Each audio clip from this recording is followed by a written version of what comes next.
تشتریکا فینا هذه الرائحہ، یہاں تک کہ یہ خوشبو ہم سے معلق ہو گئی۔ تو اب سنیے وہ فرشتے کیا کہتے ہیں۔ اس ذکر کو جنت کی لالچ میں نہ سنیں۔ فضائل علی ابن ابی طالب ایک کان سے سن کے دوسرے کان سے اڑا دینے کا نام نہیں ہے۔ اگر ایسا ہوتا تو پیغمبر اسلام بار بار بارہا جا بجا جگہ جگہ علی کا ذکر کرنے کی بات نہ کرتے۔ پیغمبر امت کو بتانا چاہ رہے تھے کہ میرے بعد اگر کائنات میں کسی کا ذکر تم کو کمال تک لے جا سکتا ہے تو وہ علی کا ذکر ہے۔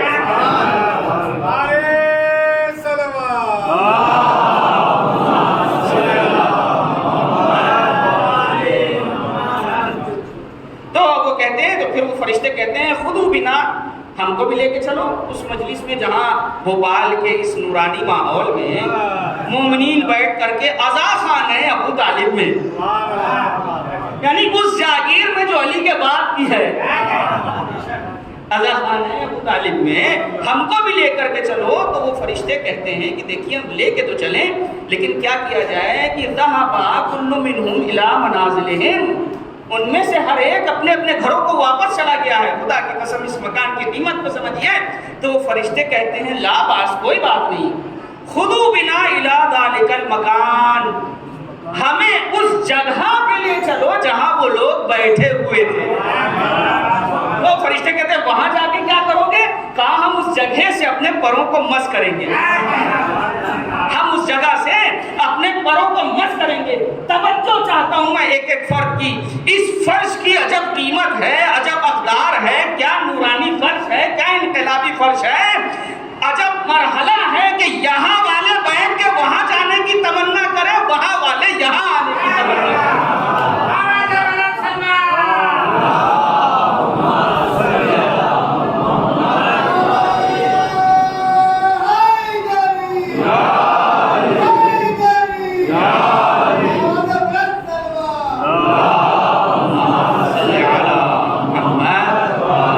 ایک اور صلوات پڑھیے بآواز بلند۔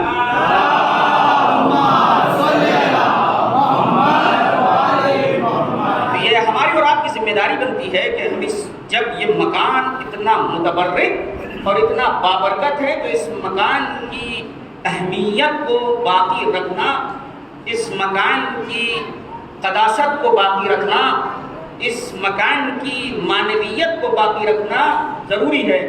اگر یہ مکان عبادت ہے اس مکان میں تو یہ بات سمجھنا ضروری ہے کہ عبادت قربتاً الی اللہ ہوتی ہے، یعنی علی کا ذکر ہو تو قربتاً الی اللہ ہو۔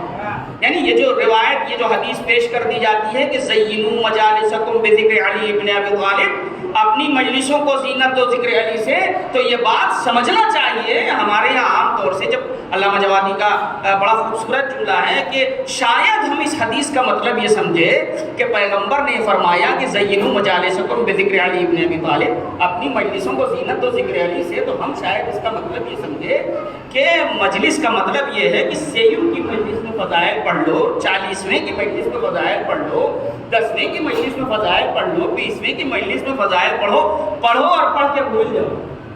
نہیں، پیغمبر کا یہ مقصد ہی نہیں ہے۔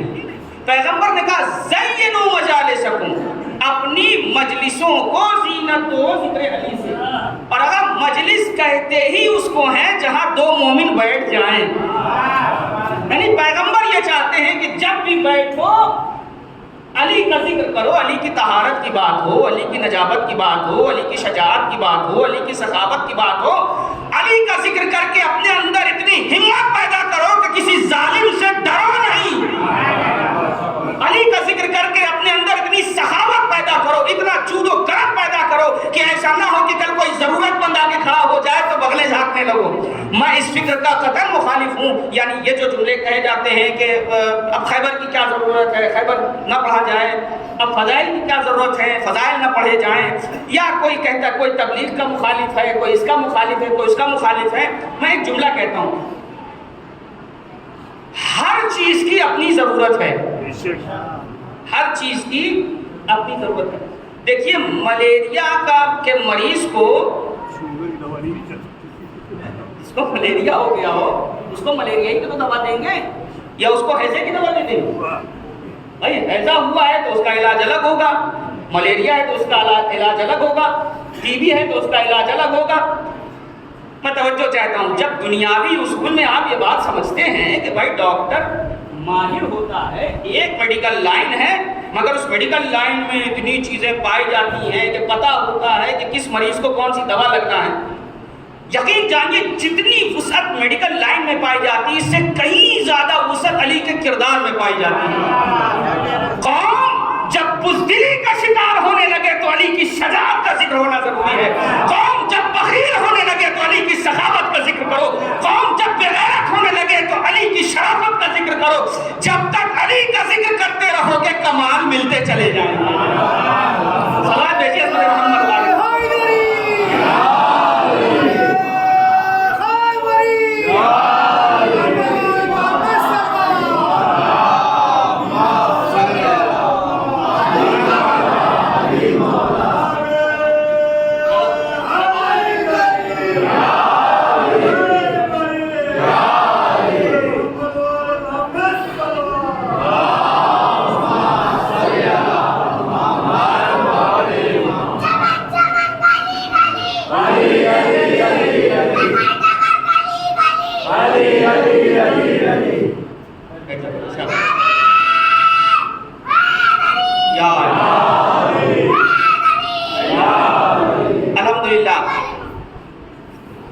سلوات پڑھیے محمد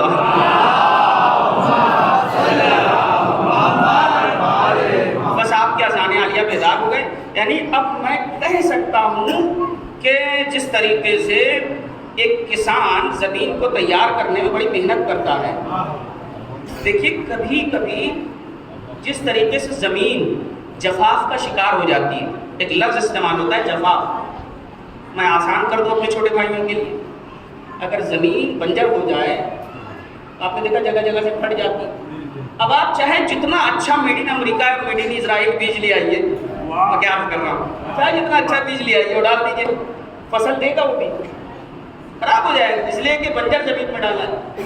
اور جیسے ہی بنجر زمین کے حوالے بیج کیا، بیج کیا ہو جاتا ہے، برباد ہو جاتا ہے۔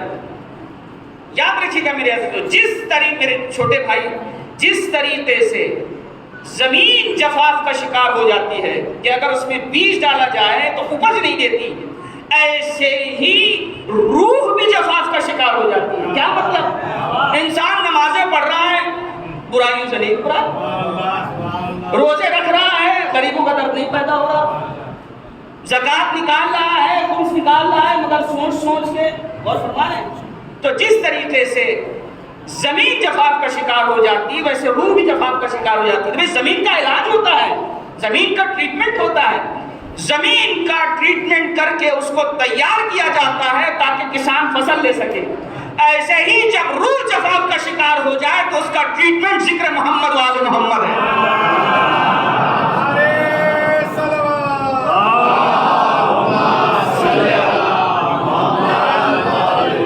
اس کا ٹریٹمنٹ یہی ہے کہ آل محمد کا ذکر کیا جائے تاکہ مومنین کے قلب تیار ہو جائیں باتوں کو سننے کے لیے۔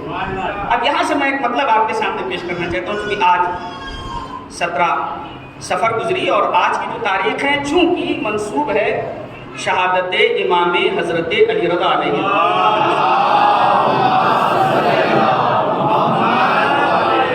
ان کا تابوت برآمد ہونا ہے، لہذا میں آج ان کا بھی ذکر کرنا چاہتا ہوں کیونکہ یہ بھی مطالبات محبت، اور میں سمجھتا ہوں کہ اس عصر میں شدت سے ضرورت ہے کہ معصومین علیہ السلام کے کلمات کو ہم پڑھیں، آشنائی پیدا کریں۔ میں آپ کے سامنے ایک چھوٹی سی بات رکھنا چاہتا ہوں۔ آپ نے ایک نام سنا ہوگا جار جرداب کا، ان کی کتاب دا امام علی وائس آف ہیومن جسٹس، بہت فیمس ہوئی، میرے خیال میں ہمارے نوجوان ماشاءاللہ خوب پڑھ رہے ہیں، اور نہیں پڑھ رہے ہیں تو اس کو پڑھنا چاہیے۔ امام علی صوت العدالت الانسانیہ کتاب کے عنوان سے ہی اس کا مطلب جو ہے وہ چمک رہا کہ امام علی عدالت کی آواز کا نام، امام علی عدالت کی آواز۔ جارج ارداغ صاحب ابھی حال میں زیادہ وقفہ نہیں ہوا، ان کے انتقال کو 3-4 سال ہوئے تقریباً. جب میں سیریا میں تھا، دمشق میں تھا، ڈیمسکس یونیورسٹی میں بھی ہم نے دورے کچھ مکمل کیے، اس کے بعد ہم منتقل ہوئے. تو چونکہ ڈیمسکس میں اور لبنان میں بہت زیادہ ڈسٹینس جو ہے وہ نہیں ہے، جو افراد گئے ہیں زیارت کے لیے وہ بخوبی واقف ہیں. جارج ارداغ کا آنا ہوا ڈیمسکس یونیورسٹی میں، تو ہم لوگوں کے اندر شوق پیدا ہوا کہ ان سے ملے. بھائی اتنی بڑی شخصیت جس نے مولا علی پہ اتنی بڑی کتاب لکھی، آپ یقین جانے دنیا کے کئی زبانوں میں اس کتاب کا ترجمہ ہوا، دنیا کے کئی زبان میں اس کا ترجمہ ہوا. اور یہاں تک کہ ہمارے بزرگ علماء نے طلاب کے لیے یہ نصیحت کی تھی کہ اس کتاب کو خریدیں اور ضرور پڑھیں. خود وہ مسلمان نہیں ہیں، وہ کرسچن تھے. بہت غور سے سنیں گے، خاص طور سے میرے جوانان کرسچن تھے. وہ انہوں نے کتاب لکھی. اب ہم لوگوں کے اندر ان سے ملنے کا ایک شوق پیدا ہوا کہ ہم لوگ ان سے ملیں. میرے طرف متوجہ رہیے کہ ان سے ملے، جا کر کے دیکھیں کہ بھائی.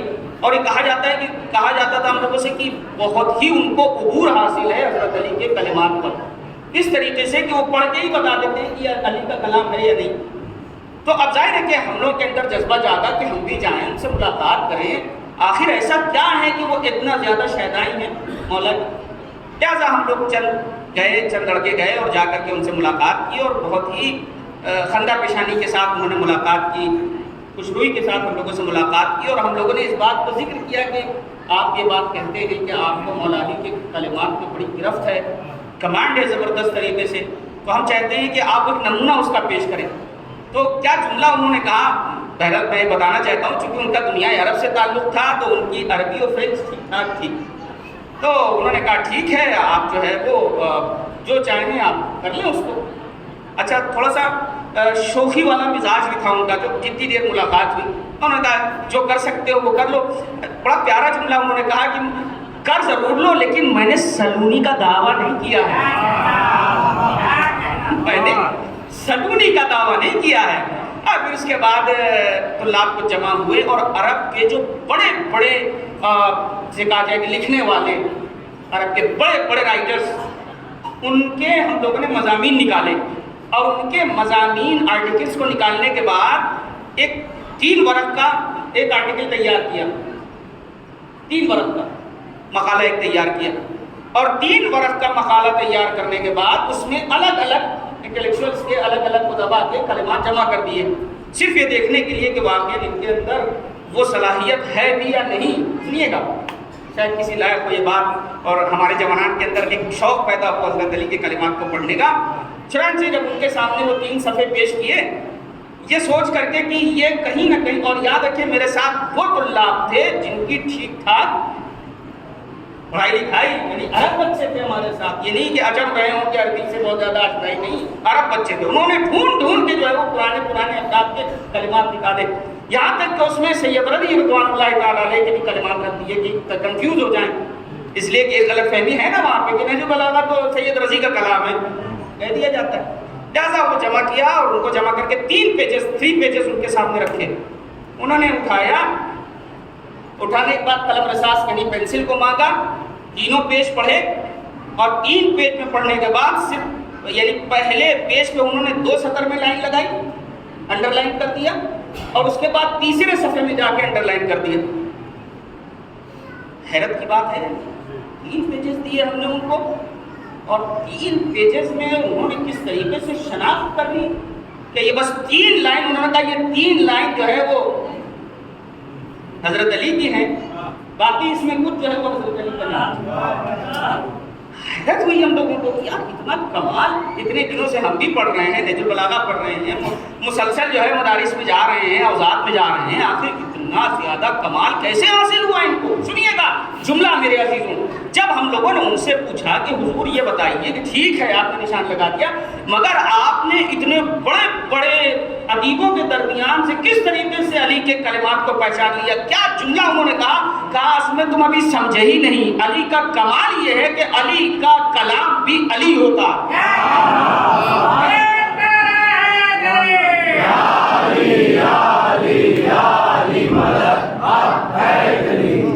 اب ایک سوال اپنے سے بھی کریں اگر آپ کی اجازت. انہوں نے خود بیان کیا کہ میں نے 9 دورے مکمل کیے ہیں نہج البلاغہ. 9 دورے کا مطلب یہ ہے کہ نہج البلاغہ کو شروع سے لے کے آخر تک وضاحت کے ساتھ، جبکہ وہ خود عرب تھے، غور کریے گا، ہم تو عجم سے تعلق رکھتے ہیں نا، وہ خود عرب تھے، اس کے باوجود انہوں نے کہا کہ 9 بار پوری نہج البلاغہ وضاحت کے ساتھ پڑھنے کے بعد بھی مجھے ابھی یہ لگتا ہے کہ زندگی بھر مجھے نہج البلاغہ پڑھنے کی ضرورت ہے۔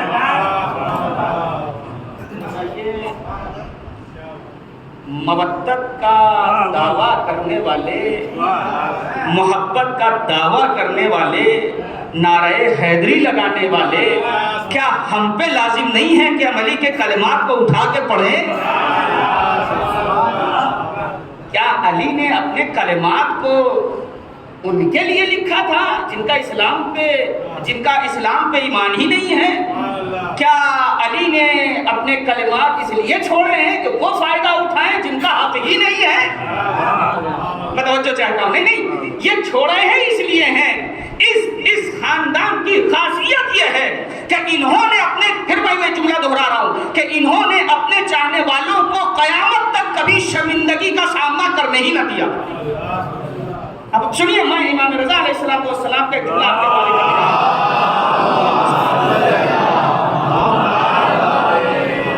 سنیے گا میرے عزیزوں، کیا نورانی کلمہ ہے ہمارے اور آپ کے سرکار امام رضا علیہ السلام، محبت اور اس کے مطالبات۔ فرماتے ہیں لا یکون المؤمن مؤمنا، مومن تب تک مومن نہیں ہو سکتا حتی تکون فیہ ثلاث خصال، یہاں تک کہ اس کے اندر 3 چیزیں پائی جائیں۔ اور میری بھی آپ یاد رکھیے گا، وہ بھی علی تھا، یہ بھی علی تھا۔ مومن تب تک مومن نہیں ہو سکتا جب تک اس کے اندر 3 خصلتیں نہ پائی جائیں، 3 چیزیں نہ پائی جائیں۔ میں اپنے جوانان کی توجہ چاہتا ہوں۔ سنت من ربہ وسنت من نبیہ وسنت من ولیہ۔ میں گزارش کروں گا کہ جب کوئی چیز ایسی سنا کریں کہ آپ کو لگے کام کے، اس کو لکھ لیا کریے، بہت کام آئے گا، بہت کام آئے گا۔ میں جان بوجھ کے ٹھہر رہا ہوں یہاں پہ، ابھی اس بات کو پورا کروں گا، نہ سمجھے گا میں بھٹک رہا ہوں۔ اگر آپ لکھنا شروع کر دیں گے تو یہاں بیٹھنے والے محنت شروع کریں گے۔ آپ لکھنا شروع کریں گے تب یہاں پہ بیٹھنے والے محنت شروع کریں گے۔ آپ لکھیے اس چیز کو۔ میں یہ بات، میں نے اکیڈمک ایجوکیشن بھی اپنی کمپلیٹ کی ہے الحمدللہ، تو جو میرے بھائی وہ بیٹھے ہوئے ہیں جو اکیڈمک ایجوکیشن سے جڑے ہوئے ہیں، میں بتانا چاہتا ہوں، چھوٹی سی مثال دوں آپ کے سامنے۔ کچھ عرصے پہلے ایک سیمینار میں میرا جانا ہوا۔ وہ سیمینار تربیت کے حوالے سے رکھا گیا تھا کہ بچوں کی کیسی تربیت کی جائے، بچوں کی تربیت کس طرح کی جائے اس زمانے میں۔ اور یہ ایک ایسا چیلنج ہے جو افراد ابھی بچے رکھتے ہیں ان کے لیے بھی چیلنج ہے، انشاءاللہ جن کے ہوں گے ان کے لیے بھی چیلنج۔ اور ہم سب اپنی آنکھوں سے چیزیں دیکھ رہے ہیں، اس مجمع میں کوئی ایسا نہیں ہوگا جو اس لطیف نکتے کی طرف متوجہ نہ ہو۔ انہوں نے ایک چیز بتائی، میں اپنے محترم مجمع کو خاص طور سے ٹھہر کر کے بہت اطمینان سے یہ چیز بتانا چاہ رہا ہوں کہ ذہنوں میں محفوظ ہو جانی چاہیے بات۔ انہوں نے سیمینار میں آنے کا چارج کتنا لیا؟ 70,000۔ کتنا چارج لیا؟ 70,000 روپے انہوں نے چارج لیا۔ اور انہوں نے آنے کے بعد جو اسپیچ دی، جتنی دیر وہ بولے، اس کا جو اگر میں خلاصہ کروں، میری مائیں بہنیں بھی سنیں اس کو، خلاصہ کر کے میں آپ کو، انہوں نے کہا کہ اپنے بچوں کو اپنے ساتھ نیٹ ورکنگ میں رکھو۔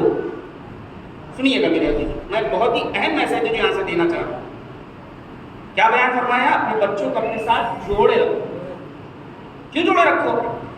انہوں نے جملہ کہا کہ جیسے ہی آپ نے اپنے بچے کو اپنے سے جدا کیا، چاہے ٹیوشن کے نام پہ، اسکول کے نام پہ، کوچنگ کے نام پہ، کھیلنے کے نام پہ، سوئمنگ کے نام پہ، کسی بھی ایکٹیویٹی سے متعلق آپ نے جیسے ہی بچے کو چھوڑا، وہ بچہ دوسری دنیا میں چلا گیا، وہ بچہ گیا دوسری دنیا میں۔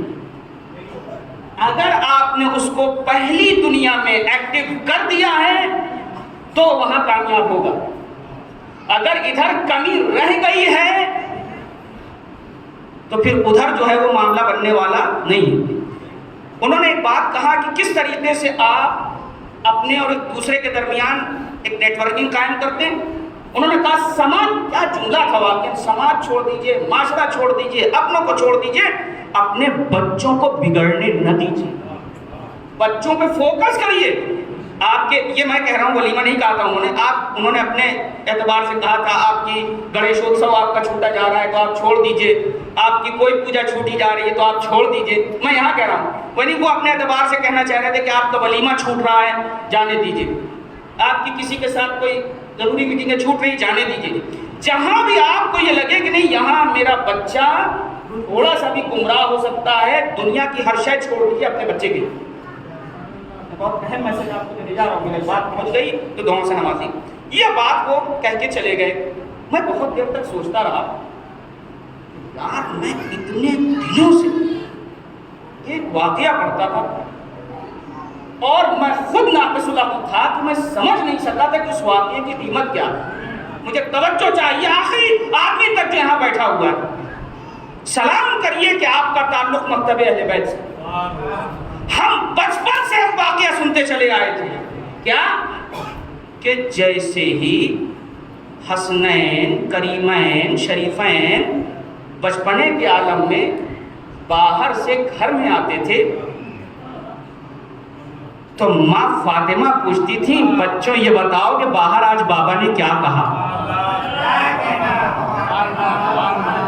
مجھے توجہ چاہیے میرے عزیزوں، یہ کلمات بھی فضائل ہی ہیں اگر آپ سمجھ سکے تو۔ کیا پوچھتی تھی شہزادی، بیٹا یہ بتاؤ آج نانا نے کیا بیان کیا، بیٹا یہ بتاؤ آج بابا نے کیا بیان کیا۔ دنیا سمجھی ہی نہیں، سیدہ اپنے گھر میں ایک تربیت دے کر کے بتا رہی تھی قیامت تک کے لیے کہ سوشل نیٹ ورکنگ چاہے جتنی آگے چلی جائے معصوم کی نیٹ ورکنگ سے بڑھ کے نہیں ہو سکتا۔ اور یہ درس دیا کہ بچوں کو اپنے رابطے میں رکھو تاکہ بچے واقعات اگر ہم نے سن کے اور داد و تحسین ساری چیزیں اور بلا دیا، اپنے بچوں کو پکڑ کے رکھیں۔ امام صادق علیہ السلام کا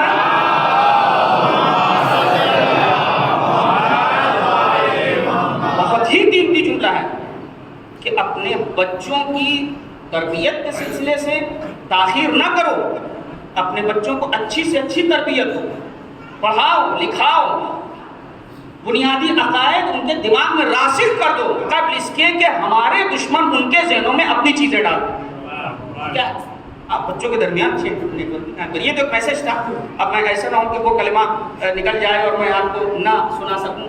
آ رہا ہوں میں اس کلمے کی طرف کہ امام رضا علیہ السلام نے فرمایا کہ مومن تب تک مومن ہو ہی نہیں سکتا جب تک کہ اس کے اندر تین صفات نہ۔ پہلی صفت کیا تھی؟ میں پھر گزارش کر رہا ہوں، میرے جوانان چاہیں تو اس کو لکھ۔ پہلی صفت کیا تھی؟ کہا سنت من ربہ، سنت من نبیہ و سنت من ولیہ۔ تین صفت۔ مومن تب تک مومن نہیں ہو سکتا جب کہ اس کے اندر تین صفتیں نہ ہوں، تین خاصیت نہ ہوں، تین سنتیں نہ ہوں، تین سنت نہ ہوں۔ پہلی سنت کیا ہے؟ کہا پہلی سنت اس کے رب کی اس کے اندر پائی جانی چاہیے۔ وہ کیا ہے؟ فرمایا اما سنت من ربہ فکتمان سرہ۔ کہا اللہ کی سنت یہ ہے کہ مومن کو رازدار ہونا چاہیے، مومن کو رازدار ہونا چاہیے۔ میں پھر کہہ رہا ہوں کہ معصوم کے کلمات میں اتنی جاذبیت پائی جاتی ہے کہ جو بھی شفاف قلب کے ساتھ پڑھے گا وہ ان کا دیوانہ ہو جائے۔ آج کے اس دور میں اس کلمات، یعنی دنیا کے اور مسلک کو ہیں جو علم حاصل کرنے سے روکتے ہیں، لیکن میں اتنا جانتا ہوں کہ مکتب اہل بیت تو کہتا ہے خوب پڑھو، خوب پڑھو، خوب پڑھو، اتنا پڑھو کہ ان کے کلام کے معیار کو سمجھ سکو، ان کے کلام کے معیار کو سمجھ سکو۔ آج کے اس دور میں سب سے بڑی مشکل سوشل میڈیا بہت بڑی نعمت ہے اللہ کی، کوئی دو رائے نہیں اس میں، لا شک کن بلا رہی، لیکن ہر چیز کا اپنا ایک سائیڈ ایفیکٹ بھی ہوتا ہے، نہیں ہوتا ہے؟ ہوتا ہے یا نہیں؟ سوشل میڈیا کا سائیڈ افیکٹ کیا ہوا؟ ہم رازدار نہیں رہے، بردباری ختم ہو گئی، کنسنٹریشن نام کی چیز ختم ہو گئی۔ پہلے باقاعدہ طور سے ٹریننگ دی جاتی تھی کہ دھیان کیسے کیندرت کیا جاتا ہے، سوشل میڈیا کھا گئی اس چیز کو۔ کوئی اچھی چیز آئی داد بالکل مت دیجیے، محفوظ کر لیجیے بس میری بات، کوئی اچھی چیز موبائل میں آئی، 12 گروپ کے ساتھ اگر انسان ایڈ ہے، تھڑا تھڑا ان کو پھینکا، ان کو بھیجا، ان کو بھیجا، ان کو بھیجا، ان کو بھیجا، ایسا ہے۔ کیا ہم یہ سوچتے ہیں کہ یہ چیز بھیجنے کے لائق ہے یا نہیں؟ ایسا تو نہیں ہے کہ اس کلپ سے کسی برادر مومن کی عزت تار ہو رہی ہے؟ ایسا تو نہیں ہے کہ اس سے مراجع کرام کی توہین ہو رہی ہے؟ اور ایسی چیزیں کہ سن کے حیرت ہوتی ہے کہ ایک نامور خطیب اسپیچ دے رہا ہے کہ یزید کی دشمنی لا الہ الا اللہ سے نہیں تھی، یزید کی دشمنی محمد رسول اللہ سے نہیں تھی، یزید کی دشمنی علی ولی اللہ سے تھی۔ بھائی تم نے علی ولی اللہ کو الگ ہی کر دیا، اور لوگ اس کو لگائیں بھیج رہے ہیں، دیکھیے کیا بات کہہ دی، ہاں واقعی یزید کی دشمنی تو علی ولی اللہ کے ساتھ تھی۔ ارے اتنی مدت سے پڑھا جا رہا ہے، یزید بے وقوف نہیں تھا، شرابی تھا مگر بے وقوف نہیں تھا، سمجھیے گا میری بات۔ اس نے ممبر سے آ کے اٹیک نماز و روزے پہ نہیں کیا، اس نے اٹیک وحی پر کیا۔ لعب بنو ہاشم بالملک فلا خبر جاء ولا وحی نزل، نہ کوئی وحی آئی اور نہ کوئی خبر آئی، یہ ڈھونگ تھا، نعوذ باللہ، خاتم بتائے گا ڈھونگ تھا۔ کیوں؟ آج یزید نے وحی کا انکار اس لیے کیا کہ یزید جانتا تھا وحی ختم ہو گئی تو سب ختم ہو جائے۔ اگر وحی کا سلسلہ نہ رہ گیا تو کہے کا نبی اور کہے کا امام، کہے کا نبی اور کہے کا امام۔ آقا یہ ہو ہی نہیں سکتا کہ ایک انسان کہے کہ میں لا الہ الا اللہ کا طرفدار ہوں، محمد رسول اللہ کا طرفدار ہوں، علی ولی اللہ کا طرفدار نہیں ہوں۔ آپ ہی نہیں سمجھ سکے کہ جس کو بھی علی ولی اللہ نہیں سمجھ میں آتا وہ حقیقت میں لا الہ الا اللہ سمجھا ہی نہیں۔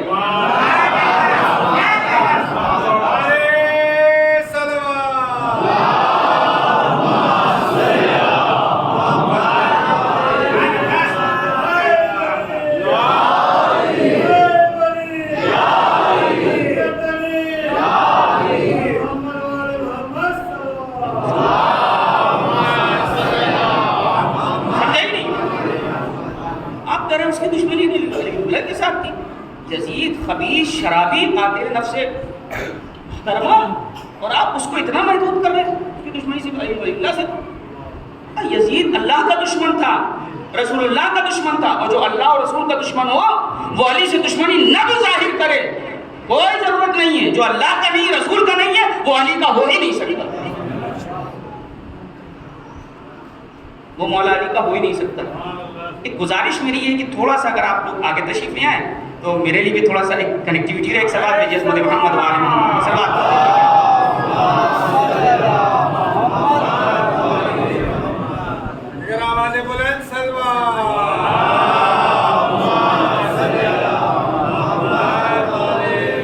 ایک اور سوال پڑھیے۔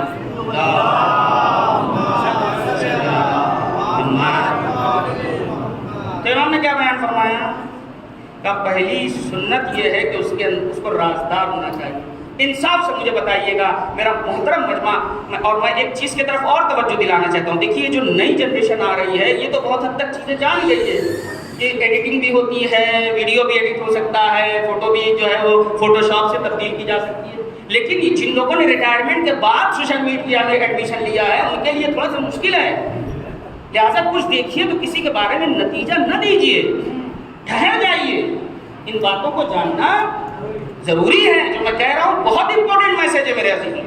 جیسے ہی کوئی چیز آئی 12 گروپ میں تھے اور تھوڑا تھوڑا ہم نے جو ہے اس کو بھیج دیا، سب نہ آگے دیکھا نہ پیچھے دیکھا، تو بھیجے رہو، جیسے لگ رہا ہے رسول اللہ نے کہا بھیجو گے تو جنت ملے گی، بھیجو سب۔ جبکہ ایک مومن کی خاصیت کیا ہونا چاہیے کہ پہلی چیز اگر اچھی آ رہی ہے تو اسے پہلی فکر ہونا چاہیے کہ پہلے میں عمل کروں تب آگے بڑھوں، پہلے میں عمل کروں تب اس کو آگے بڑھوں. لیکن اب رازداری نہیں بچی، راز نہیں، افشاء راز کرتے ہیں، حتیٰ کہ اسرار محمد علیہ السلام کو نااہلوں کے درمیان بیان کر دیتے ہیں، جس بنیاد پر جو ہے وہ بہت ساری تنازعات اور فسادات شامل ہیں. تو پہلی سنت کیا بیان کی؟ چونکہ وقت بھی ہو رہا ہے لہٰذا میں وقت کا بھی خیال کروں. پہلی سنت یہ بیان کی کہ اس کو مومن کو رازدار ہونا چاہیے، اپنے اندر بردباری پیدا کی، اپنے اندر بردباری پیدا کی. دوسری سنت رسول اللہ وہ کیا ہے مومن کے اندر ہونی چاہیے؟ وَأَمَّا سُنَّةٌ مِّن رَّسُولِهِ أَوْ نَبِيِّهِ مُدَارَاتُ النَّاسِ، لوگوں کے ساتھ اچھے سے پیش آنا، لوگوں سے اچھے سے پیش مدارات کرنا. اب ہمارے ایک لفظ استعمال ہوتا ہے نا خاطر مدارات کرنا، وہ مدارات یا اس میں یہی مدارات، لوگوں کے ساتھ اچھے سے پیش آنا. اور جبکہ آدمی میجورٹی میں مائنورٹی ہو تو ذمہ داریاں اور زیادہ بڑھ جاتی ہیں. جب وہ راس المنافقین عبداللہ ابن ابی السلول، دیکھیے میں اگر تفصیلات میں جاؤں گا تو بڑا وقت لگ جائے گا، مختصراً میں آپ کو بتا رہا ہوں کہ راس المنافقین جو تھا جس کے لیے سورہ منافقون آئی، اس کے نفاق کے اوپر کوئی اختلاف نہیں ہے کہ بہت بڑا پکا منافق تھا، یہ پکا والا منافق. یہاں تک کہ اس چکر میں لگا تھا کہ کسی صورت میں نبی کو مدینے سے نکال دیا. اور اس نے چونکہ انصار و مہاجر کے درمیان ایک خاتون تھی، وہ انہوں نے کچھ ان کے ساتھ کچھ ظلم ہوا تو انہوں نے چلانا شروع کر دیا کہ اے گروہ انصار، دیکھو تمہاری خاتون کو کس طریقے سے ذلیل کیا جا رہا ہے اور ساتھ کس طریقے سے یہ ہمیں ذلیل کر رہے ہیں، رسوا کر رہے ہیں. ایک تو ہم نے ان کو پناہ دی، ان کو یہاں کھانا دیا، کپڑا دیا، اور اوپر سے آ کر کے یہ ہمارا حق غصب کر رہے ہیں. تو اس کو بھنا لیا فوراً راس المنافقین نے، اور جو ہے یہ کہا، اس نے کچھ کلمات استعمال کیے کہ یہ تو اذلہ فی الارض تھے، اپنی زمین میں ذلیل تھے، اور یہ یہاں آ گئے. اور یہ اس طریقے سے کہا یہاں تک کہ جناب جلیل القدر صحابی جناب زید بن ارقم نے سن لیا. جیسے ہی سنا فوراً جا کر کے جو ہے وہ بتایا کہ اے اللہ کے رسول ایسا ایسا وہ کہہ رہے ہیں. اللہ کے رسول نے لوگوں کو بلایا، لوگوں نے کہا ہو ہی نہیں سکتا، ارے تو بڑا عابد و زاہد آدمی ہے. منافق ایسے ہی دھوکہ دیتے ہیں، بڑا عابد و زاہد آدمی ہے، کہاں آپ بات کر رہے ہو، یہ کہہ نہیں سکتا. اب جناب زید بن ارقم نے کہا پروردگار اس وقت یا میں نے سنا ہے یا تم نے سنا ہے، میری عزت بچا لی. بس فوراً قرآن مجید کیا، چونکہ اس نے کیا کہا تھا، ذلیل کا لفظ استعمال کیا تھا. فوراً قرآن مجید کیا ہے کہ وَلِلَّهِ الْعِزَّةُ وَلِرَسُولِهِ وَلِلْمُؤْمِنِينَ، عزت تو اللہ کے لیے ہے، اللہ کے رسول کے لیے ہے، اور مومنین کے لیے. جیسے ہی آیت نازل ہوئی فوراً رسول اللہ نے خبر دی کہ ایسی آیت ہے، وہ آیت راس المنافقین کے بارے میں ہے. اب جیسے ہی سنا فوراً بیٹے کی آنکھوں میں خون اتر آیا، اور اس نے کہا کہ اللہ کے رسول آپ مجھے اجازت دیجیے کہ میں ابھی اس کے سر و کر میں جدائی کر دوں، کوئی اور کرے گا تو میں برداشت نہ کر پاؤں گا، میں بیٹا ہوں میں کروں گا، مجھے نہیں برداشت. آپ کی توہین کی ہو. رسول نے فرمایا خبردار تم ایسا نہیں کرو گے، تم بیٹے ہو وہ تمہارا باپ، تم بیٹے ہو تمہارا باپ. اور میں ایک جملہ کہنا چاہتا ہوں، کاش ہمارے بھائیوں نے مغلوں سے زیادہ رسول سے دل لگایا ہو. صلوات پہ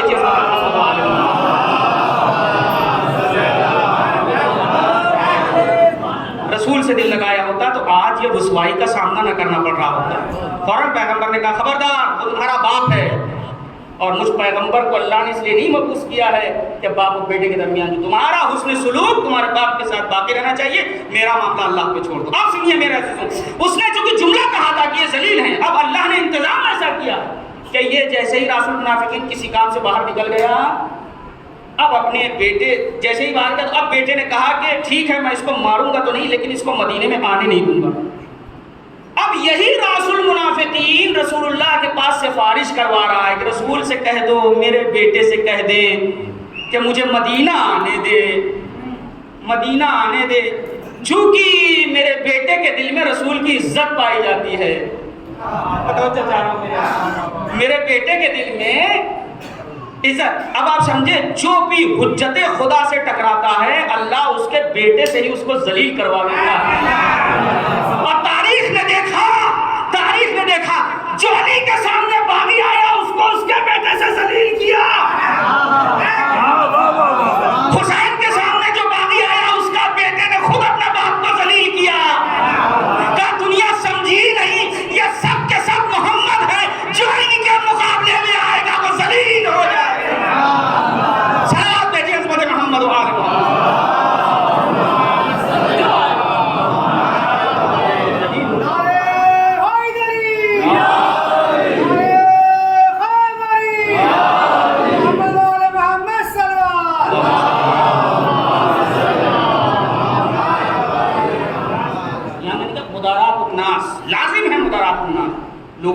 خوشروئی سے ملنا، یہ چوری، یہ رشوت خوری، یہ جھوٹ بولنا، یہ کٹیا مارنا، اس سے آپ دوسروں کو اپنے دین کی طرف بلائیں گے؟ کون سا دین کی، کس دین کی ہم تبلیغ کر رہے ہیں؟ Actions speaks louder than words, ایک مشہور مسئلہ ہے کہ انسان کا عمل اس کے الفاظ سے زیادہ جو ہے وہ اثر کرتا ہے۔ رسول نے فرمایا کونوا دعاۃ للناس بغیر السنتکم، لوگوں کے درمیان اس طرح رہو کہ تمہیں زبان سے کہنا نہ پڑے کہ تم ہمارے ہو، عمل گواہی دینا چاہیے۔ اور جو اہل ذوق یہاں ہیں، بعض لوگ بڑے بڑے محکمے سے جڑے ہوں گے، دیکھا ہوگا انہوں نے سادات شیعہ نے امیر المومنین معروف تھے اس چیز کے لیے، اب کا تو میں نہیں بتا سکتا، لیکن بہرحال معروف تھے، نہیں بھائی اگر وہ ہے تو وہ رشوت بھائی ان کیا نہیں چلے گی سارا معاملہ۔ اب تو یہ ہے کہ اوپر کا بھی چلے گا اور نیچے کا بھی چلے گا۔ صلوات بھیجیے عظمت محمد نہیں میرے عزیز، یہ قطعی نہج اہل بیت علیہ السلام نہیں، چاہے میجورٹی میں ہو یا مائنورٹی میں ہو۔ خیانت کی اجازت مکتب اہل بیت میں چلنے والے کو بالکل بھی نہیں ہے۔ تو دوسری میں نے چیز بتا دی مدارات الناس، لوگوں کے درمیان اچھے سے پیش آنا۔ اور تیسری صفت ہونی چاہیے الصبر فی یعنی سنت من ولیہ، اللہ کے ولی کی سنت مومن کے اندر ہونی چاہیے۔ وہ کیا؟ الصبر فی البأساء والضراء، کہ شدید عالم میں صبر سے کام لیں، صبر و حوصلہ ہونا چاہیے۔ آپ ورک کر رہے ہیں، کام کریے، آپ اپنے کام کے ذمہ دار ہیں، نتیجہ اللہ کے ہاتھ میں ہے۔ ہر انسان اگر یہی سوچنے لگے کہ ہم نے جو عمل کیا وہ ابھی مل جائے، بھائی اس دنیا کے بعد بھی کوئی دنیا ہے۔ ما تفعلوه من خیر یعلمہ اللہ، تم جو بھی اچھا کام کرتے ہو اللہ دیکھ رہا ہے۔ اگر مومن یہ سوچ رہا ہے نا کہ میرے ساتھ ہمیشہ زندگی میں سب کچھ اچھا ہی اچھا رہے، تو ایسا تو امیر المومنین کے ساتھ نہ ہوا۔ صلوات بھیجیے عظمت محمد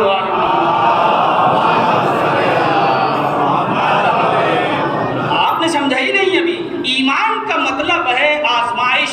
ام حسب الناس ان یقولوا آمنا وهم لا یفتنون، کیا صاحبان ایمان یہ سوچتے ہیں کہ ہم کہیں گے ہم ایمان لے آئے اور ہم ان سے آزمائش نہیں لیں گے؟ قطعی نہیں۔ علی کے ماننے والے ہو تو آزمائش کے لیے تیار ہو، نیک عمل کرو، نتیجہ خدا کے ہاتھ میں، نتیجہ اللہ کے ہاتھ میں۔ اور پھر ہم ایسے امام کے ماننے والے ہیں جس کی عین عین اللہ ہے، جس کی آنکھیں اللہ کی آنکھیں ہیں، اللہ امام کی آنکھ سے اس طرح سے عین اللہ کا مطلب سمجھیں گے، ہم جو کام کر رہے ہیں ہمارے امام کو دیکھ کر، اگر ہمارے اندر اخلاص ہے تو اس کا اجر ملے گا۔ اور جب کام کریں تو آدمی اس بات پر بھائی یہ ایفرٹ لگا کہ کیا ملا ہم کو، ہمارے والدین اتنی محنت کرتے رہے، ان کو کیا ملا؟ ان کو کیا ملا؟ پال پوس کے سماج کو ایک شریف انسان دیا، اس سے بڑی خدمت اور کیا ہو سکتی ہے؟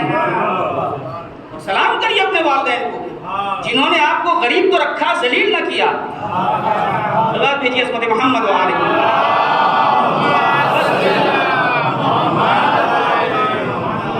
تو یہ تین چیزیں جو امام نے بیان کی یہ ہمارے اندر ہونا چاہیے۔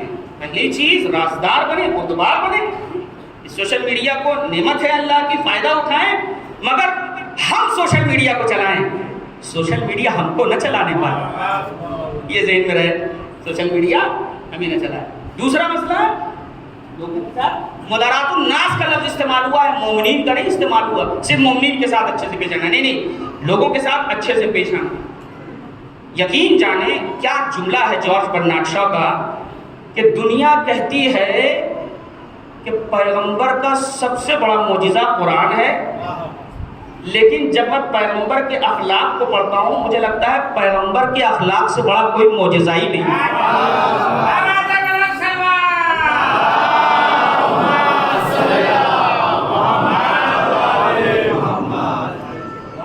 صلوات بھیجیے عظمت محمد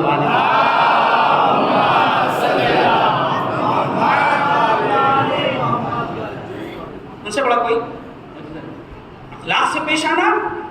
اور تیسری چیز جب کام کریں تو حوصلہ، محنت کریں، اجر اللہ کے ہاتھ میں، جو آپ کا اجر امام زمانہ کے ذریعے آپ تک پہنچے گا۔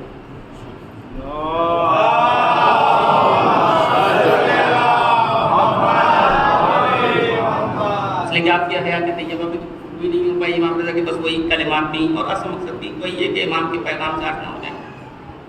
آپ کی عمر مبارک 55 سال، 50-55 سال، علی اختلاف الروایات، 148 ہجری میں آپ کی ولادت کا سعادت ہے اور 203 ہجری میں آپ کی سعادت، اور اس درمیان بڑے واقعات دنیا نے دیکھے۔ واقعی دنیا نے آپ کے 50-55 سال میں جو کرامات دیکھی، عجیب و غریب کرامات، اور میں سمجھتا ہوں کہ کرامات صرف سننے کے لیے نہیں ہے، غور کرنے کے لیے۔ لوگوں نے نہ جانے کیا کیا لکھا۔ دیکھیں کہ امام نے جو یہ ایک بہت اہم چونکہ مسئلہ ہے ولی عہدی کا، ہمارے اور آپ کے آج امام کے ساتھ ولی عہدی کا مسئلہ جو ہے وہ بہت امپورٹنٹ، غور کریے گا میرے حضرت، کہ امام نے ولی عہدی کو قبول کر لیا۔ لکھنے والوں نے لکھا کہ دیکھا کتنی محبت کرتے تھے عباسی خلفاء، یعنی حضرت مامون کتنی محبت کرتے تھے امام حضرت امین کتنی محبت کرتے تھے، حضرت اتنا حضرت لگا دیا کہ حضرت کی قیمت ہی ختم ہو گئی، کتنی محبت کرتے تھے کہ ان کو جو ہے ولی عہد بنا دیا۔ دنیا سمجھی نہیں، علی کا بیٹا علی تھا، علی کا بیٹا علی تھا۔ اگلا خامنہئی کی کتاب ہے 250 سالہ انسان۔ میں گزارش کروں گا، اور شاید اس سے پہلے مجھ سے پہلے آپ ماشاءاللہ خدا سلامت رکھے ہمارے مسکین علی بھائی کو کہ وہ بلاتے ہیں آپ کے سامنے، علماء آتے ہیں، گفتگو کرتے ہیں، کسی نے آپ کو متوجہ بھی کیا ہوگا، میں بھی کہہ رہا ہوں اس کتاب کو ضرور پڑھیں۔ 250 سالہ انسان، یعنی آیت اللہ خامنہئی نے کتاب کا عنوان رکھا ہے 250 سالہ انسان۔ کتاب کا نام کیا ہے؟ 250 سالہ انسان کتاب کا نام۔ اور میں نے کہا نا کتاب کا عنوان ہی بتا دیتا ہے کہ کتاب میں کیا ہے۔ اس 250 سالہ انسان کا مطلب یہ ہے کہ آپ نے تمام معصومین کی زندگانی کو قلم بند کیا۔ ایک تو ہوتا ہے ہم پانی ظاہر میں دیکھ رہے ہیں، لیکن ایک جو فزکس کا اسٹوڈنٹ ہے، فزکس کیمسٹری وغیرہ کا جو PCM اسٹوڈنٹ ہے، وہ پانی کو پانی نہیں دیکھتا، پھر وہ دیکھتا ہے تو دیکھتا ہے یہ H2O ہے، یہ H2O ہے۔ اسی طریقے سے فقیہ اور مجتہد جب دیکھتا ہے تو اس کا نظریہ ہی اور ہوتا ہے۔ تو آپ نے 250 سالہ انسان یہ کیوں رکھا؟ یعنی انہوں نے تمام ائمہ کی زندگانی کو ایک انسان بنا کے پیش کیا، یعنی سبجیکٹ اور پریڈیکیٹ میں کوئی فرق نہیں ہے، جو اول کا ہے وہی آخر کا ہے، ایک۔ اور یہی وجہ دیکھیے جب محمد بن عیسیٰ آئے تھے اور محمد بن عیسیٰ نے خواب میں دیکھا کہ سرکار رسالت پاک ہمارے شہر میں آئے ہیں، مسجد میں تشریف فرما ہے، اور وہ گئے اور انہوں نے دیکھا کہ سامنے دست رکھا ہوا ہے، کہا یا رسول اللہ آپ مجھے کچھ دے دیجئے۔ پیغمبر نے ایک مشت اٹھایا اور کھجوریں ان کی طرف بڑھا دی، اور جو انہوں نے شمار کی تو اس میں 18 نکلی۔ تو جب انہوں نے جو تعبیر خواب بیان کرنے والے تھے جب ان سے بیان کیا تو کہا تمہاری 18 سال زندگی بچی ہے۔ یہاں تک کہ صبح ان کو خبر لگی کہ امام رضا آئے، امام رضا کی خدمت میں گئے تو دیکھا اسی شان سے ہمارا آپ کا امام بیٹھا ہے جیسے رسول بیٹھتے ہیں، اسی شان سے بیٹھا ہوا ہے، اور سامنے طبق کھجور رکھا ہے۔ فوراً بڑھ گئے، مولا کچھ عنایت فرما دیجئے۔ مولا نے بھی اسی انداز سے ہاتھ ڈالا اور ایک مشت نکالا اور نکال کے عنایت کر دیا۔ اب جو اس نے گنا تو کہا 18، کہا مولا زد نہیں تھوڑا سا دے دیجئے، کہا فرمایا اگر میرے جد میں زیادہ دیا ہوتا تو میں بھی دے دیتا، اگر میرے جد میں زیادہ دیا ہوتا تو میں بھی زیادہ دیتا۔ گویا متوجہ کر دیا کہ پہچانو تمہارے خواب اور ہیں، ہم اور ہیں، ہم یہ چاہتے ہیں کہ تم ہم کو پہچانو۔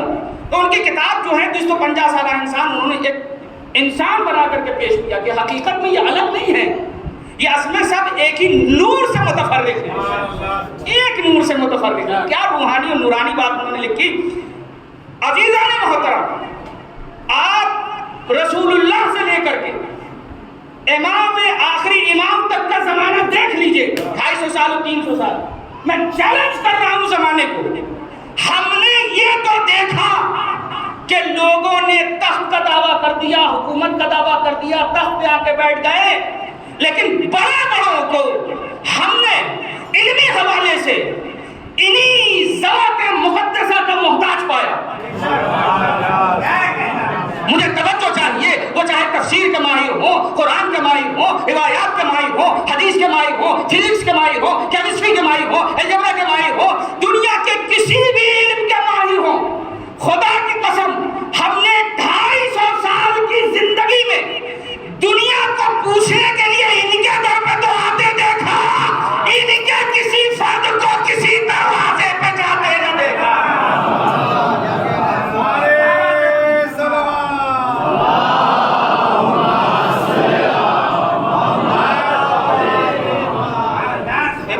زندگی کو پڑھنا چاہیے.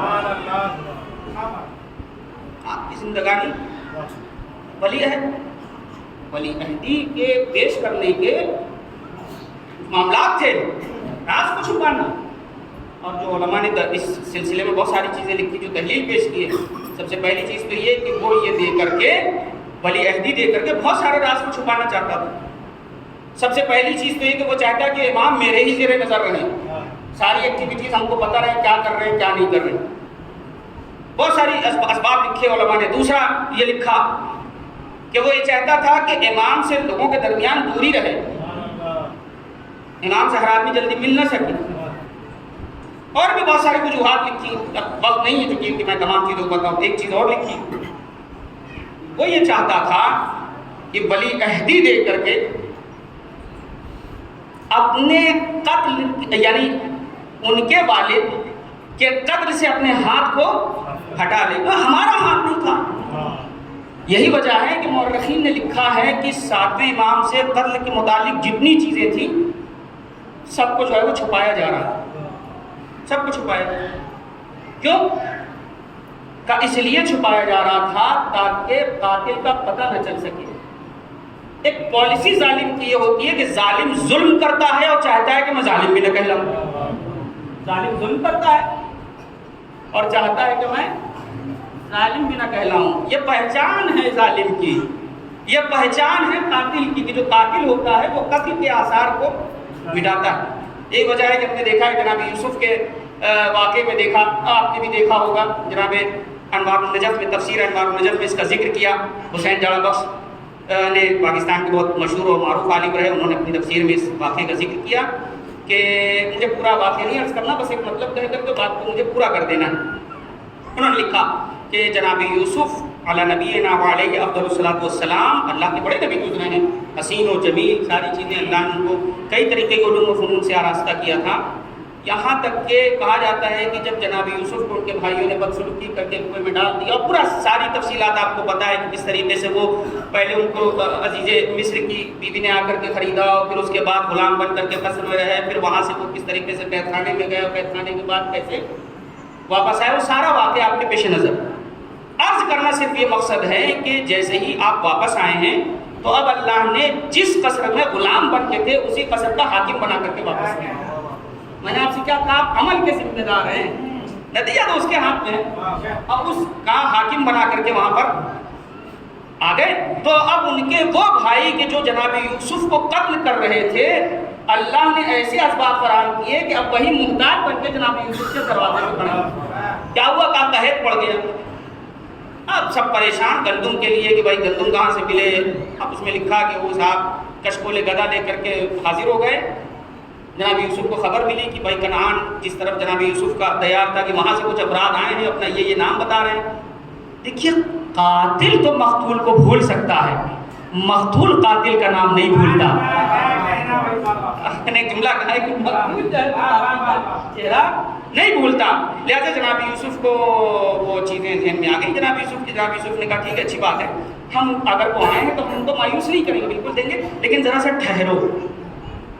نقاش کو بلایا کہ بھائی نقاش کو بلایا جائے. نقاش آئے. کیا کام ہے؟ کہا یہ جو کمرہ ہے اس کمرے میں جو میں کہہ رہا ہوں وہ نقش ابھارو. ٹھیک ہے، اگر جیسا آپ کا حکم ہو. تو کہا کہ ایک کنواں بناؤ، ایک بچہ بناؤ، ان کے بھائیوں کو بناؤ.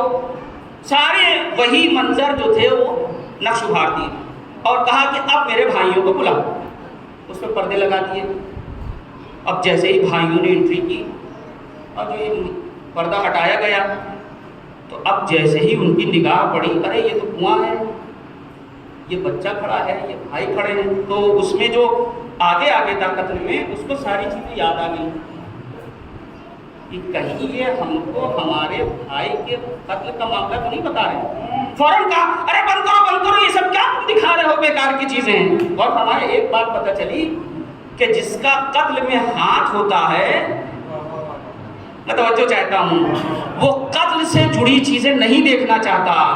اب اگر جوان تابوت اٹھائیں، علم اٹھائیں، زلجنا نکالیں اور کوئی کہے کہ ہمیں اچھا نہیں لگتا تو سمجھ لیجیے ہو نہ ہو اس کا ہاتھ قتل حسین میں ہے.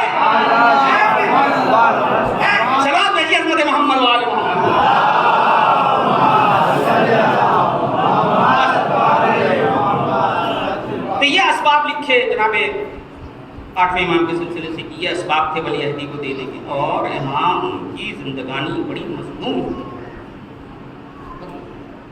یہ تو ظاہر میں ہم اور آپ پڑھتے ہیں کہ ولی عہد رہے امام، لیکن جب زندگانی پڑھیں گے تو آپ کو ملے گا کہ جتنا مظلوم پہلا علی تھا، تقریباً آپ پائیں گے کہ امام علی رضا بھی اتنے ہی مظلوم۔ 55 سال کی زندگی، کیا کیا ظلم برداشت کیے، بتانے کی ضرورت نہیں ہے۔ برہم مجمع مسلسل مجلسوں میں شرکت کرتا ہے، کیونکہ جو مجلس کے منتظم ہیں انہوں نے خاص طور سے ابھی میرے منتظم میں آ کر کے مجھے کہا کہ اگر ممکن ہو تو کچھ مسائل، حالانکہ تعبد چونکہ جناب امام رضا کا اٹھنا ہے، لیکن انہوں نے کہا جناب علی اکبر کے حوالے سے تو ٹھیک ہے، میں ان کے خواہش کا احترام کرتے ہوئے چلتے جناب علی اکبر کے حوالے سے آپ کو سلام ہو ہمارا امام رضا۔ اتنے مسائل اٹھائے گئے 8ویں امام، اتنی مصیبتیں اٹھائی گئیں، لیکن ہم نے یہ دیکھا کہ جب امام کے سامنے امام کے ایک صحابی ریان بن شبیب آتے ہیں تو امام کیا خواہش کرتے ہیں؟ یا ابن شبیب ان کنت باکیا لشیء فابکی للحسین فإنہ ذبح کما یذبح الکبش۔ اے شبیب کے بیٹے، اگر تمہیں کبھی کسی پہ رونا آئے تو میرے جد کو یاد کر کے رو۔ کیوں؟ کہا میرے جد کو رلا رلا کے قتل کیا گیا۔ اس طریقے سے قتل کیا گیا حسین کو جیسے زمانے جاہلیت کے جانور کو ذبح کیا۔ اجرکم علی اللہ۔ خواہش ہے امام کی کہ کربلا والوں کے مسائل بیان، اور حسین کی خواہش ہے کہ اکبر کا ذکر۔ اللہ کسی کو وہ داغ نہ دکھائے جو حسین نے کربلا میں دیکھا۔ معصوم سے پوچھا گیا ایک باپ کے لیے فخر کا مقام کا، ایک باپ کے لیے فخر کا مقام تب ہے کہ جب اس کا بیٹا اس کا پیچھے پیچھے چل رہا ہو۔ ایک بوڑھے باپ کے لیے مصیبت کا مقام کہا جب اپنے جوان کو کاندھا دے رہا ہو۔ جن کے والدین سلامت ہیں خدا ان کو سلامت رکھے، تادیر سلامت رکھے۔ جن کے والدین اس دنیا میں نہیں ہیں پروردگار ان کے والدین کو، ان کے والدین پر مغفرت نازل کرے، رحمتیں نازل۔ جناب علی اکبر 18 برس کا سن ہے، ہم شکل پیغمبر ہیں۔ کلما اشتقنا الیک، اے نانا جب بھی ہم آپ کے مشتاق ہوتے تھے، نظرنا الیک، تو ہم علی اکبر کو دیکھ لیتے تھے، ہمارا شوق زیارت پورا ہو جاتا تھا۔ اور بیٹا بھی ایسا بیٹا، اتنا مطیع و فرما بردار بیٹا کہ جب امام حسین نے کربلا کا واقعہ بیان کیا تو ایک ہی سوال کیا، بابا اولسنا علی الحق او علی الحق، کیا ہم حق کے ساتھ نہیں ہیں؟ تو فرمایا بیٹا اگر ہم حق پہ نہیں ہوں گے تو کون ہوگا؟ تو فرمایا اگر ہم حق پر ہیں تو لا ابالی بھی ہوں، تو اب میں موت سے نہیں ڈرتا، چاہے موت ہم پہ پڑ جائے یا ہم موت پہ جا کے۔ ایسا جوان ایک مرثیہ اور رونے کے لیے کافی ہوتا ہے، تک مسائل نہیں پڑھ پاتا، ایک جملہ کہ حسین نے ہر شہید کو رخصت کیا ہے، تو کچھ ایسا موقع رہا ہے کہ جس کو پڑھنے کے بعد دل کانپ اٹھتا ہے۔ جب جناب علی اکبر کو رخصت کر رہے ہیں تو ایک جملہ کہا، میرے لال جب تک تمہارا میرا سامنا رہے پلٹ پلٹ کے دیکھتے رہنا۔ حسین نے جب رخصت کیا کہا بیٹا پلٹ پلٹ کے دیکھتے رہنا۔ اب جناب علی اکبر کچھ قدم آگے بڑھتے ہیں، کیا محسوس کرتے ہیں؟ جیسے کوئی پیچھے پیچھے آ رہا ہے۔ اب جو علی اکبر نے مڑ کے دیکھا تو کیا دیکھا؟ بوڑھا باپ پیچھے پیچھے آ رہا ہے۔ فرمایا بابا آپ تو مجھے رخصت کر چکے، یہ میرے پیچھے پیچھے کیوں آ رہے ہیں؟ جملہ کہا ہے، میرے لال کاش کہ تم صاحب اولاد ہوتے ہیں، اے میرے لخت جگر کاش کہ تم صاحب اولاد ہوتے۔ حسین کا یہ جملہ تاریخ کے دامن میں محفوظ ہو گیا۔ ہاں زدارو اور بعد مقاتل نے لکھا کہ جب جناب علی اکبر مقتل میں گئے ہیں اور آپ نے شجاعانہ انداز میں جنگ کی، دادا علی کی یاد دلا دی، تو واپس آئے ہیں جب اور آنے کے بعد ایک جملہ کہا، بابا اگر ایک گھونٹ پانی مل جائے تو دادا علی کی جنگ یاد دلا دوں گا۔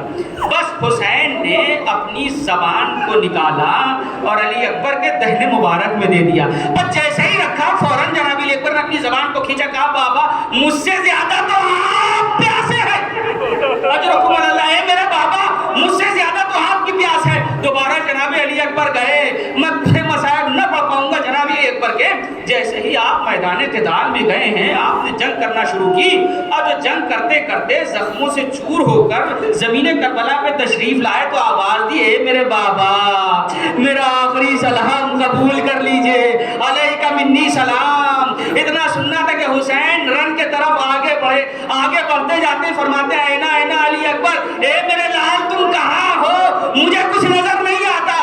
اب جو مقتل میں پہنچے تو کیا دیکھا، خدا کسی باپ کو وہ منظر نہ دکھائے جو حسین نے مقتل میں دیکھا، اتنا خوبصورت بیٹا، ہم شکل پیغمبر بیٹا، ارے عرض کربلا پر ایڑیا رگڑ رہا ہے، اے میرے لال کیا بات ہے؟ کہا بابا سینے میں برچھی کی ہڈی ٹوٹ گئی ہے، اے میرے بابا بہت تکلیف ہے۔ وہ اتنا سننا تھا، حسین نے اپنے گھٹنوں کو توڑا، عجب نہیں کہ نجف کے طرف رک کر کے کہا ہو، اے دادا علی آئیے، اے دادا ابراہیم آئیے، دیکھیے اسماعیل کے گلے پہ خنجر چلانا آپ کا کام تھا، اتنے خوبصورت بیٹے کے جگر سے برسی کھینچنا یہ حسین کا کمال ہے، جرکم اللہ۔ ادھر حسین نے برسی کھینچی، اب ارباب عجیب جملہ لکھا ہے شیخ عباس قمی نے، جب جملہ لکھتے ہیں شیخ عباس قمی کہ حسین اپنے بیٹے سے پوچھتے ہیں، اے میرے لال کچھ کہنا چاہتے ہو؟ کہا بابا جب بھی آپ میرے بزم میں آتے تھے تو میں احترام میں کھڑا ہو جاتا تھا، اے بابا آج اتنی تکلیف میں ہوں کہ آپ میرے سرحانے موجود ہیں، یہ بیٹا آپ کا احترام میں کھڑا نہیں ہو سکتا۔ اجرکم اللہ، اجرکم اللہ، اگر تابوت نہ برآمد ہونا ہوتا تو شاید میں مسائل یہاں تمام کر دیتا، مگر چند جملے مظلومیت امام علی رضا کے بھی سن لیجئے اور اس کے بعد میں مجلس کو تمام کر رہا ہوں۔ ہاں عزادار ہوں، کیوں نہ کربلا والوں کے مسائب بیان ہوں، جب خود امام رضا خواہش کرتے ہوں کہ میرے کربلا والوں کے مسائب بیان کرو، میرے جد کا ذکر کرو۔ بعض ارباب مقاتل نے لکھا کہ بہت بڑے شاعر حضرت دیوبند خزاعی آئے ہیں 8ویں امام کی خدمت میں، آپ مرگ میں قیام پذیر تھے، آئے اور آنے کے بعد کہنے لگے، مولا اے میرے سید و سردار، اے شاہ خراسان، میں نے آپ کے لیے قصیدہ کہا، تو فرمایا انشد لی، سناؤ مجھے کیا قصیدہ کہا ہے۔ جناب دیوبند خزاعی نے ایک قصیدہ سنایا، جب قصیدہ سن چکے، اے مرثیہ پڑھنے والوں، نوحہ پڑھنے والوں، خدا تم کو سلامت رکھے، کیا جملہ کہا ہے ہمارے اوراق کے امام نے، مرحباً بناصرنا، اے دیوبند تمہارا خوشا نصیب کہ تم ہمارے مدد کرنے والے ہو۔ یہ آپ جو مرثیہ پڑھتے ہیں، یہ سوزخانی کرتے ہیں، یہ سینہ زنی کرتے ہیں، یہ نوحہ خوانی کرتے ہیں، یہ در حقیقت نصرت ہے امام حسین کی۔ دیوبند سے خواہش کی کہ اے دیوبند کیا تم نے میرے جد حسین کے لیے کچھ کہا ہے؟ تو فوراً جناب دیوبند نے کہا ہاں میرے مولا، میں نے آپ کے جد حسین کے لیے بھی مرثیہ کہا، اتنا سننا تھا۔ فوراً جناب امام رضا کہتے ہیں دیوبند جلدی سے سناؤ، میرا دل بے قرار ہے، میں تم سے اپنے جد کا مرثیہ سننا چاہتا ہوں۔ جناب دیوبند خزاعی نے مرثیہ پڑھنا شروع کیا، فاطم لو خلت الحسین مجدلا لقد مات عطشانا بشط الفرات، اے فاطمہ آپ کربلا میں ہوتی تو کیسے دیکھتی کہ کس طریقے سے حسین زخموں سے چور ہو کر زمین کربلا پہ تشریف لایا۔ میں ایک جملہ کہوں گا، اے دیوبند یہ تمہاری معرفت تھی، مگر فاطمہ اس منظر کو دیکھ رہی تھی جب فاطمہ کا غریب ارے گھوڑے سے زخمی ہو کر زمین پر تشریف لایا تھا۔ اجرکم اللہ۔ جیسے ہی جناب دیوبند نے اپنا مرثیہ پورا کیا، فوراً امام قریب آئے اور آنے کے بعد کہا دیوبند یہ لو میرے طرف سے انعام۔ فوراً دیوبند نے کہا مولا میں نے اس کے لیے مرثیہ نہیں کہا تھا، اس کو واپس لے لیجئے۔ دیوبند نے کہا، فوراً امام نے کہا نہیں اس کو بھی رکھ لو، میں تمہاری جنت کا بھی ضامن ہوں۔ ایک جملہ جناب دیوبند نے کہا، مولا اگر ممکن ہو تو اپنا ایک لباس دے دیجئے، مولا اگر ممکن ہو تو اپنا ایک کرتا ایک پیراہن دے دیجئے، ایک پیراہن دے دیجئے۔ غریب رضا نے، امام رضا نے پیراہن جناب دیبل کے حوالے کر دیا اور ایک خواہش کی، اے دیبل کیا ممکن ہے کہ اس میں ایک مصرع اور بڑھا دو؟ کہا مولا کیا مصرع؟ کہا وَقَبْرٌ بِتُوسٍ یا لَهَا مِن مُصِیبَةٍ، اے فاطمہ کربلا میں جب آنا تو توس میں بھی آنا، آپ کا ایک غریب بیٹا توس میں بھی دفن ہوگا۔